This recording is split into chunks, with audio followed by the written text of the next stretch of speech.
Hello students, welcome to your Android user interface session number 12. So in the last session we had discussed about radio buttons, radio groups, checkboxes, progress bars and spinners. So these were the UI elements that we had not discussed previously before. So we had gone through an exercise of how to implement them and how to introduce them in the application using the code. Also, we had seen the design UI elements with animations, and if we recall that this was studied during our first session, in which we told that after the Android version was introduced, these animations and these effects were put into place in the Android operating system.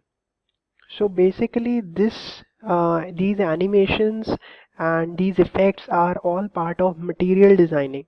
So we'll study a little more about material designing in this session and see how they can be used in our Android applications. So let's start with our first slide here, which is the introduction to material designing. So there are some definitions here. Let's go through them one by one. The material design is a comprehensive guide for visual, motion and interaction design across platforms and devices. So basically material designs are contain visual effects and UI motions. So however we control the motion of a progress bar, or however we click on the checkbox, there is a visual effect to that particular action. So that is uh, what this definition tries to tell you. So the second point here is material design introduces new components and functionality available in Android 5.0. So API level 21 and above. So the Android 5.0 platform was the Lollipop version. So above Lollipop version, after Lollipop version, uh, these components or these visual effects and these UI motion effects were introduced in the Android platform. So one of the examples here, what we can provide is of the status bar. So before Lollipop version was introduced, the status bar color was only black. We did not have the ability to change the color of the status bar. But after the introduction of Lollipop version and these material designing effects, the status bar color could be changed according to the requirement of the application. So similarly, there are many more other effects and designing UI motion effects that were put into place after the Lollipop version came out. So the third point is that Android provides the following elements for you to build material design apps. So the first is a new theme. So now what introduction was done in Lollipop version was that you could decide the theme design and the theme color beforehand. So you can you have the ability to actually decide the theme before you build an application. So this was not possible earlier to the Lollipop versions. So I'll just show you how you can do that. So go to your browser and just type in materialpalette.com. So this is a website that is provided by Google itself to let you choose from various color palettes here. So you can see there are so many colors of various density, and you can pick and choose any one of them. So you can pick and choose more than one. You can pick and choose two of them. So this will allow you to choose your color palette or theme for the application. And on top of here we have three tabs or pages, options, palettes, icons and colors. So if you click on icons, you will be able to see the default icons that can be used in your application. There are many icons here according to your requirement and according to what is generally used in the applications nowadays. So you can just select which icon do you want for your application or inside your application, and then you can select your application icon from here. And if we go into the colors tab, you will find a snapshot of all the colors that are there, and if you want to pick and choose a particular color code, you can just directly see the code number here and just use it in your application. So this makes it easy to find a color code using the colors tab. So if we go back to our palettes tab here, so here we have pick two colors. So now it is asking us to pick any two colors here. So the first color that we choose will become your primary color, and all your status bar, title bars and all your primary elements will use that primary color that you choose first. For example, let's choose indigo, and the second color let's choose as deep orange. So this is how your theme will look like. So your primary color will uh, occupy the area for the primary elements like the status bar, title bar, and your second color, the second color that is here will be used in your secondary elements. So basically the first row here is for your the primary color and the text inside the primary color. So if you see this, this is our blue color is our primary color here, and the dark primary color is the color for the status bar, where you have your battery status, your time, your connection status, and this is your status bar. So by default your status bar will take a little darker shade of your primary color, and there is another option of using the light primary color if you want to use light primary color inside your application. And for all the text and icons that will be inside the primary sections, they will take up the white color as shown here. So this is your text inside the primary color, which is in white. These are your icons inside the primary color, which are white. So the second row here is basically your accent color or your secondary color. So secondary color is your orange, deep orange color, so that is defined as the accent color.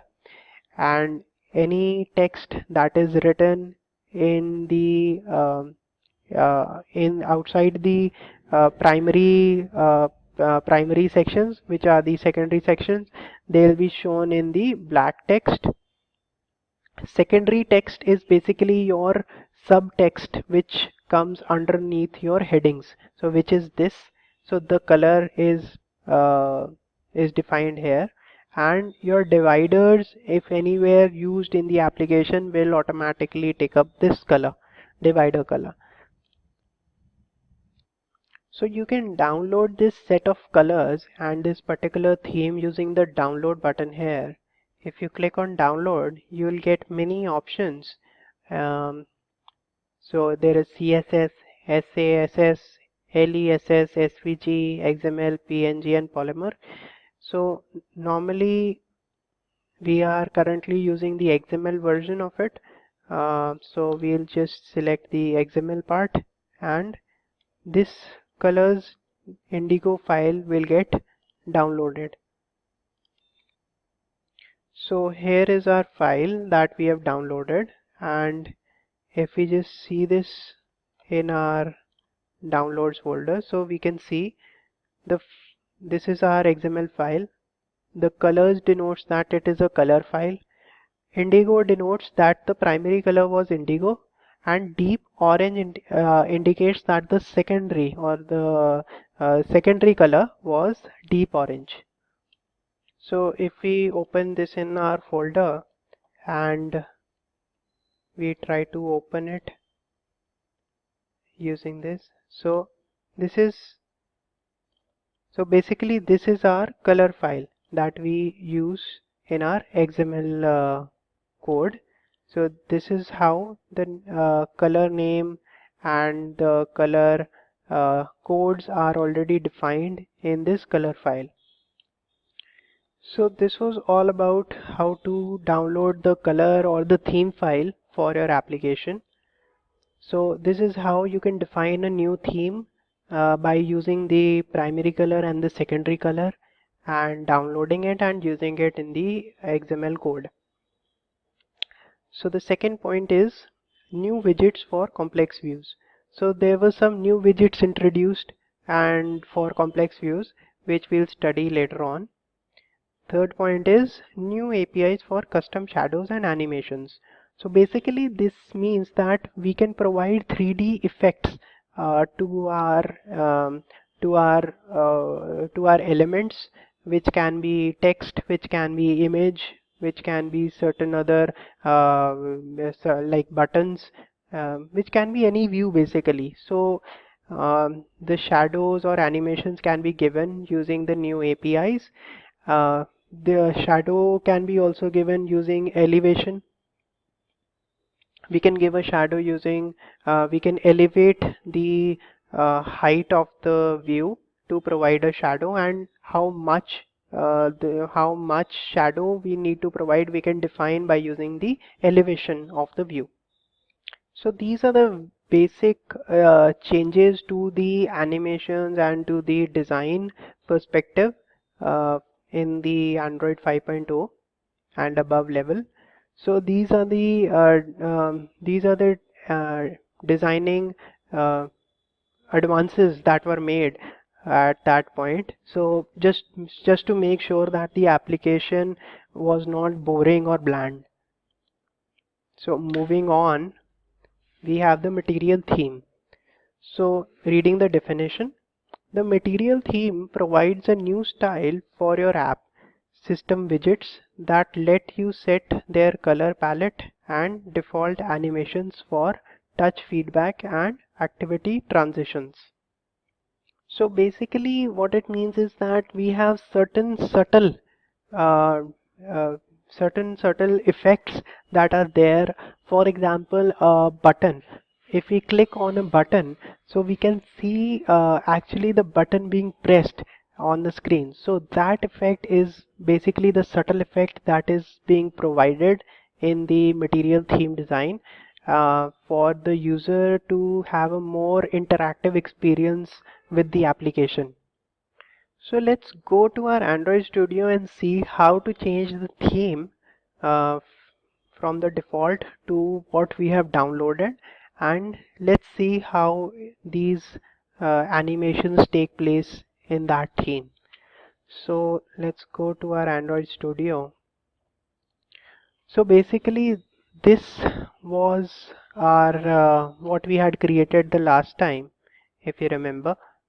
So let me cross out this. So we had introduced these elements, UI elements, new UI elements, and we had seen the default accent color being taken for each one of them.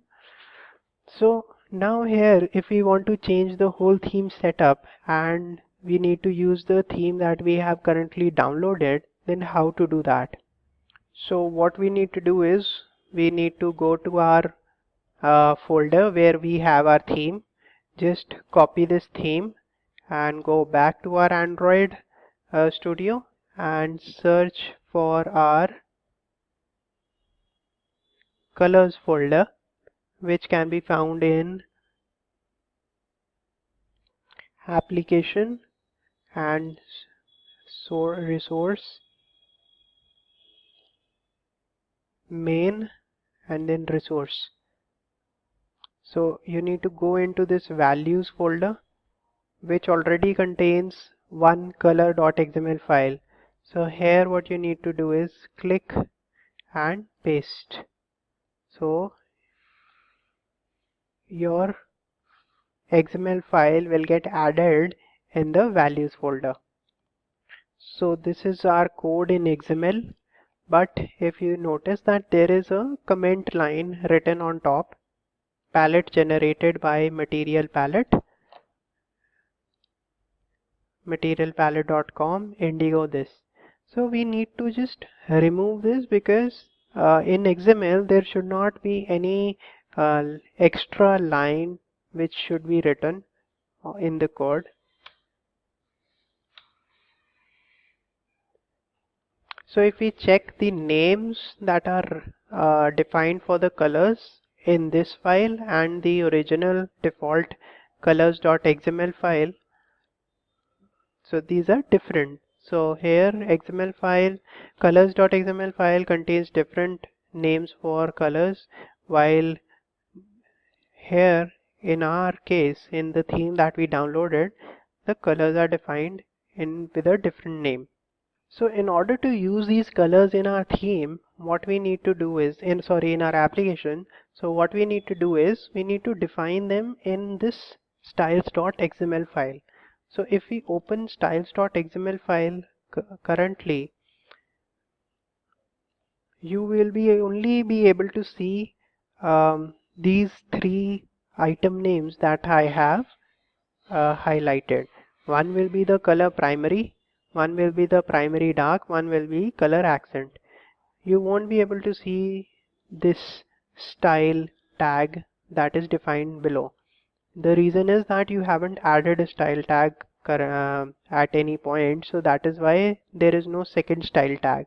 Once you add a style tag, second style tag, then it will show.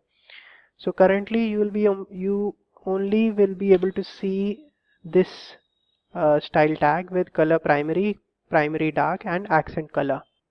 So what we need to do is change the names of the colors that are defined here and change them according to our file, the colors defined in our file here. So let's see how to do that.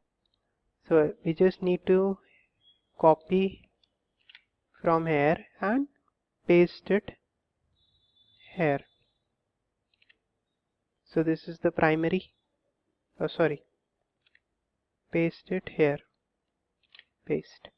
And similarly for primary dark, we can just paste it primary dark, and for primary light we can just paste it here. Sorry, the primary color here is for the accent, so we'll use the accent here and change this to accent name here. So in order to see the changes that we have done, we go back to our page here, and so here we can see the colors have changed. So let's change more colors here because this is something similar to the original color. So let's change our primary color here to, let's suppose, a green color here. So this is our, and dark color, let's change it to something like orange. Choose.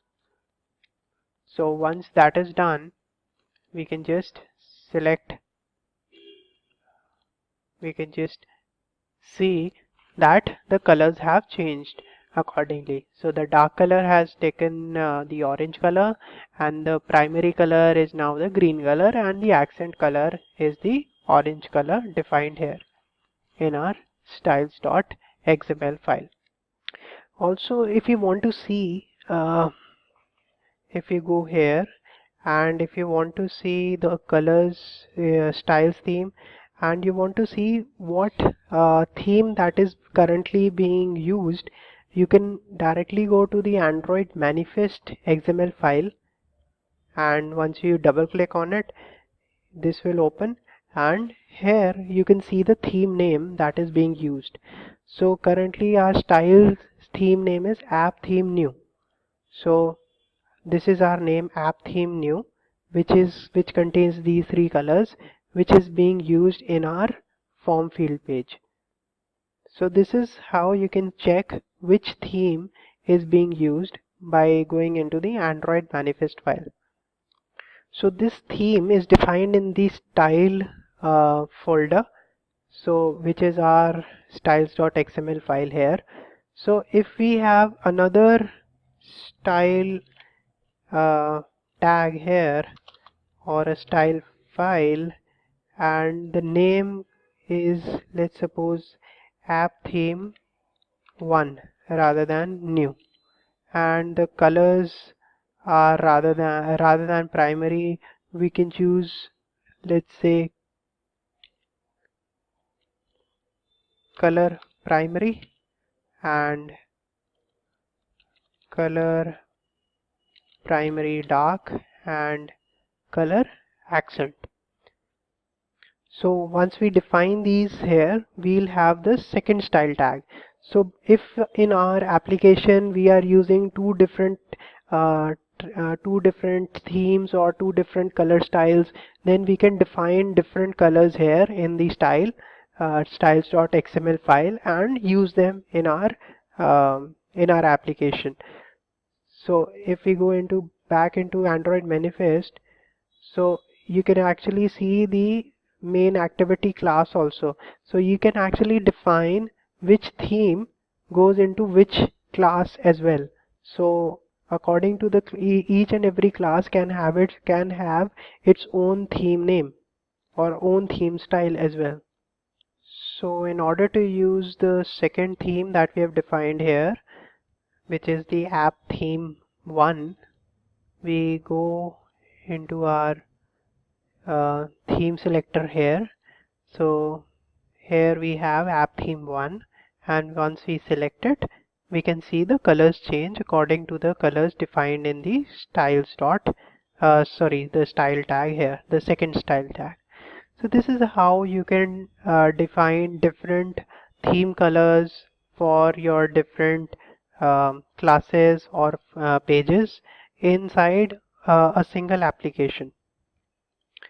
Also here we can see that the theme basically are divided into two parts, which is dark and light. So this is what it means by dark and light, the dark material theme and the light material theme.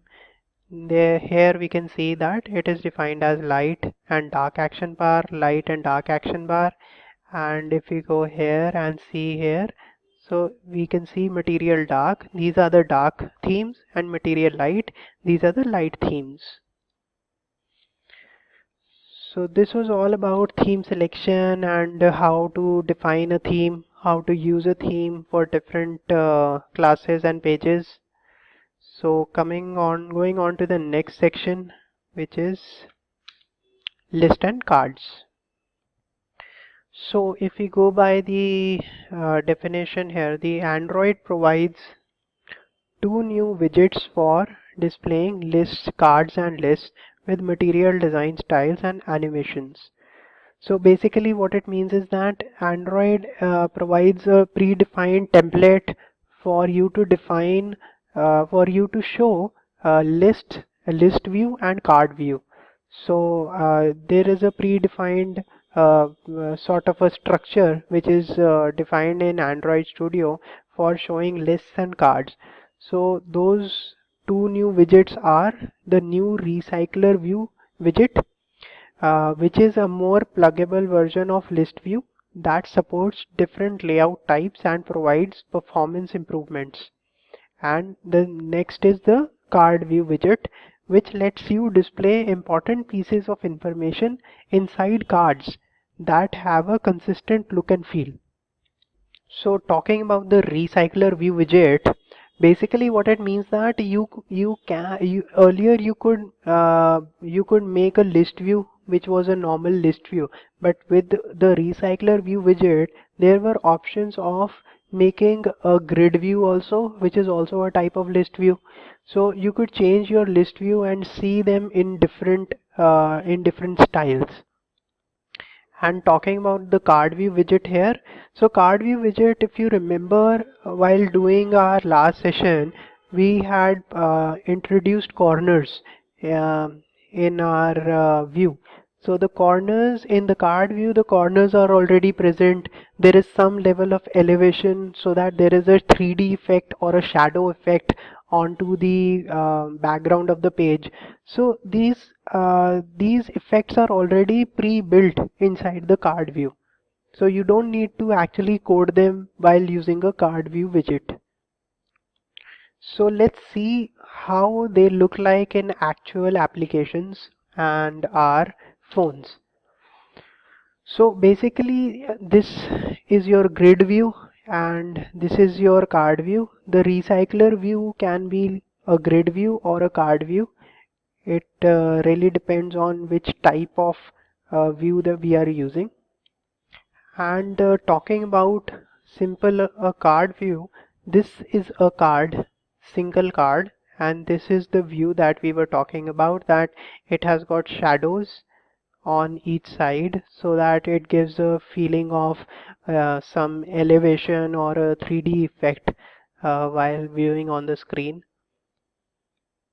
So these are some of the methods in which we can use recycler view. So it's a simple view like we use it like we've been using other views in our sessions, but the only difference is that all the data that comes in is actually mated through Java, and it's knitted closely with Java. So that is not currently in the scope of our sessions. So once we take the advanced classes, or you take the advanced classes of Java, then you can learn how to use the recycler view and produce data accordingly. So then moving on to view shadows. So we've used extensively view shadows in our in the explanation of how to create 3D effects and how to give animation effects for a card view. So this is basically how a view shadow looks like. So here we can see this is the normal view at the bottom, and this is the elevated view with the shadow effect underneath it. So this is the material design shadow effect. So this part of the white box is basically your material, and the shadow underneath is the material shadow of your element. So if we take a if we take the example of a button here, so this is a normal non-elevated button with no shadow. So if we add the shadow to this button, so this is how this effect will take place, and the button will look a little elevated from the ground. So earlier the views were only in the XY plane. So they used to have only the XY properties, but now they have the Z property as well. So because of having the Z property, we can provide the shadow effect to the views. And the size of the shadow depends on the value of the Z property. So if the Z has the higher value, then it casts a bigger shadow, which means that this Z value is more above the ground. The drawing order: views with higher Z values appear on top of other views. So basically it means that if we want to stack one view on top of the other, but we want to show the underlying views as well, so we need to actually set the Z values or Z values for the stacked views so that they look to be stacked on one top of each other. So for example, if we have three views the bottommost view is at 1 dp elevation, the second view is at 3 dp elevation, and the topmost view is at let's say 6 dp elevation. So the top view will so basically what it means is that the more value for z value, like in this case the top view has a z value of 6 dp, that will come on top of all the views, and it will form and the ordering will be in the descending order. So first will be the highest z value view, and then the second highest z value view, and so on. So this was something about the view shadows. So now moving on to animations. So the new animation API let you create custom animations for touch feedback in UI controls, changes in view state, and activity transitions. So basically what it means is that whenever you touch a control or you touch a view, for example a button view, it appears to be pressed and then unpressed. So that is how animations work. So that is how you see, because of the animation effect being in place. So these APIs let you respond to touch events in your views with a touch feedback animation. So whenever you touch a button and there is a feedback from the application, so this is because of the touch feedback animation that is in place in the latest UI. And then hide and show views with circular reveal animations. So let me just show you how to search for the circular reveal animations. Just type in circular reveal animation Android in your browser, and if you open the second link you will find all the information from the Android's official website regarding the custom animations over here. So you can read through this and have a better understanding of it. So for custom animations there is a site called Material IO. So this is the material design website, which was introduced after the material design were incorporated in the Lollipop framework. So this basically has most of the design elements that we are talking about, and how to use them and where to use them. So this is something that you can go and see about how to use how each effect takes place. So for example, if we go, so here you can see how this effect takes place, and how this the expand and collapse effect takes place, and here is the aware effect. So this is how the aware effect takes place, which is part of the circular view animation only. So this is part of the circular view animation that is being shown on your screen. So this is how expand collapse takes place with various functions.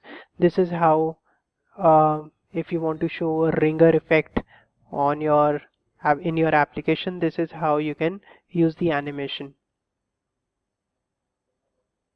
So going back to our animation slide, so the next point is switch between activities with custom activity transition animations.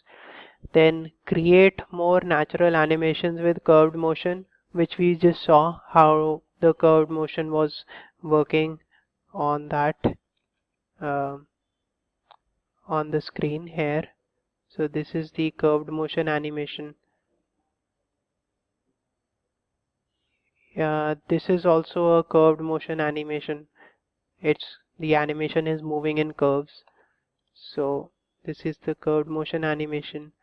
And then animate changes in one or more view properties with view state change animations. Show animations in state list drawables between view and state changes. So here if you notice, it is written touch feedback animations are built into several standard views such as buttons. The new APIs let you customize these animations and add them to your custom views. So basically what it means is that we can add these animations in our own views as well. So for example, in our last to last session, we created a background which we used in the for the button, and we gave the radius to that background and we gave the border color to that background. So similarly we can use the touch feedback animation provided in the API, and we can use that uh, in our views as well.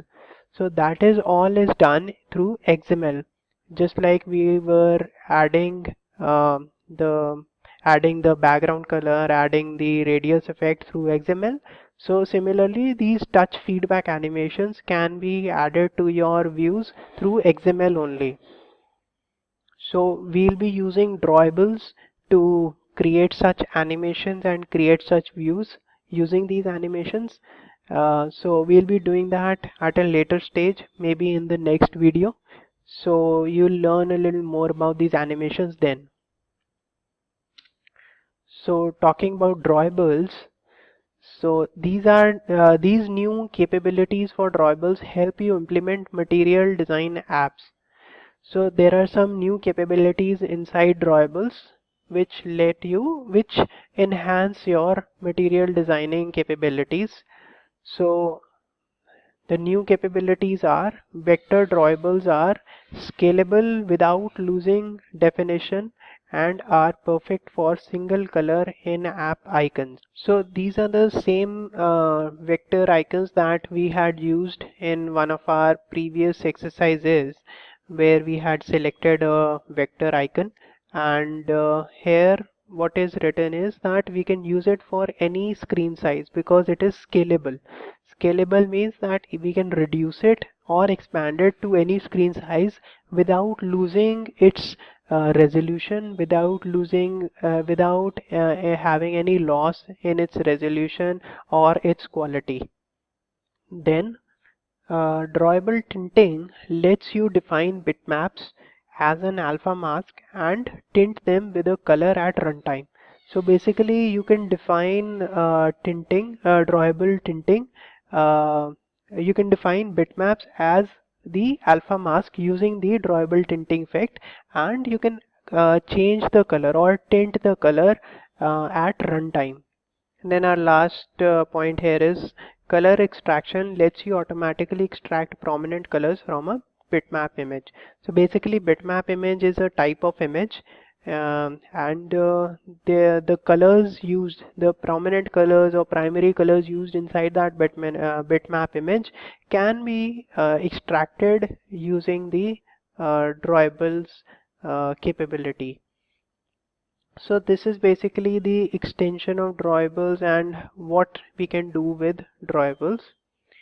So moving on, we have new UI changes in material design. So Google developed a color palette specifically to highlight shades and tints, which adds more life to user interface elements. So basically, as we had discussed earlier also, that the Lollipop version platform was a revolution in designing. So this is the reason why, because Google added many color palettes, many animations, UI effects, 3D effects, elevation effects. So adding them to the application gave more life or a realistic feeling to the end user. So basically, if we take the example in this screenshot here, we have the screen is divided into two sections. One is the top purple section and then is the bottom white section. And here we have written, notice how the generic form above is highlighted in purple and looks slightly larger than the rest. That effect is meant to draw your eye to information that is more important, such as the title in this case. So if we want to emphasize on certain information that we feel is more important in a page, we can actually use this way of highlighting it so that the user sees the important information, does not miss the important information on the page. So in this case, like the title, project priorities is highlighted in, is the font used is very large as compared to the other fonts compared on the page. So the reason is that um, we want to highlight this. So these are the kind of effects, or these are the type of color palettes that we can use using the new changes in the material design. Then Google says that material design is based on the same design principles as paper. So this means the app icons are designed to rise up when you tap them rather than sink down. So basically, if you notice, um, if we click on an icon, it has a rise up effect, which is shown in the icons shown here. So this is a rise up effect, which is similar to the paper effect which Google is talking about. So this was introduced in the material designing changes. So then we have the floating action button. So floating action button is a circular sheet separate from a toolbar. It represents a single promoted action. So basically what it means is that you want to invoke a separate action altogether completely different from the screen that you are on. You can use the floating action button. So in real world example, if you see your Android phone and go into let's suppose messaging tab, and you're reading the inbox messages, there will be a plus button on the corner here, bottom right corner, and if you click on that button, it will invoke the write new message screen. So that is what the floating action button helps us in, is to invoke a completely separate action which is different from the screen that we are on. Then it can straddle a step if it relates to the content creating that step. A floating action button can straddle a seam if it relates to the content of both sheets. So basically what it means is that the elevation of the floating action button is at the top of the whole view. So there is a default elevation setting or value that is kept, which is defined inside the Android Studio. But it is normally kept at such a level that it is always on top of any view that is on which it is being used on. So next, key lines and spacing. So detail view, a detail card with 56 dp floating action button. So this basically represents the default or recommended spacing and margins from Google. So Google recommends that we need to have these spacings according to these values for the view to look like a standard application. So for example, screen edge left and right margins are 16 dp, and content left margin from screen edge should be 72 dp. So this is for the key lines and margins. So these are the key lines and these are the margins. So this Google is talking about the content left margin from screen edge should be 72 dp. So that means that this text should start from at least 72 dp from your screen edge, and the first element, any element that is used on the screen, should have at least 16 dp of spacing from the edge. For the vertical spacing, this this is the recommended values that Google has supplied us with. So this is the first pointer here, that is the status bar. The status bar should be 24 dp. The toolbar should be 56 dp. This is the toolbar. And title and list items should be 72 dp. So this is the title and list items, that is the header. And then the subtitles are 48 dp. So this is the fourth pointer here. And the fifth is the spacing between these two. The space between the content area should be 8 dp. So these are basically the values, the recommended values that Google tells us for creating any application while using space and how to draw the key lines for them. So this is if you want to read about these key lines and spacing in greater detail, what you can do is you can go to the Material.io site and see the component lists here. So here you'll find all the spacings and all the key lines defined according to the Google standard. So they have shown you exactly how much it should be from the left margin, right margin, and for every element as well.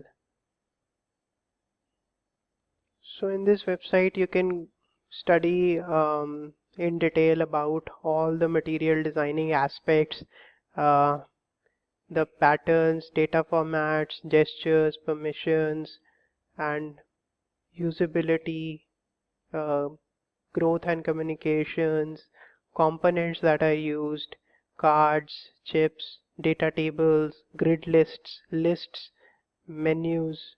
So there is a lot that you can learn from this website, and we'll be undertaking some exercises in the coming sessions, so that you have a better understanding of material designing and what components are used and how to use those components. So in the next session, hopefully we'll discuss about how to introduce gestures and how to introduce basically your UI elements like click, how to produce the click animation or touch feedback animation in our buttons or field views. So that is the exercise we are going to undertake in the next session. So in order to understand it better, it is advisable that you go through the Material.io website and see all the components about material designing, so that when you do the exercise you have a better understanding. So this is all about that we had to cover in this session. So let's see you in the next video. Thank you so much.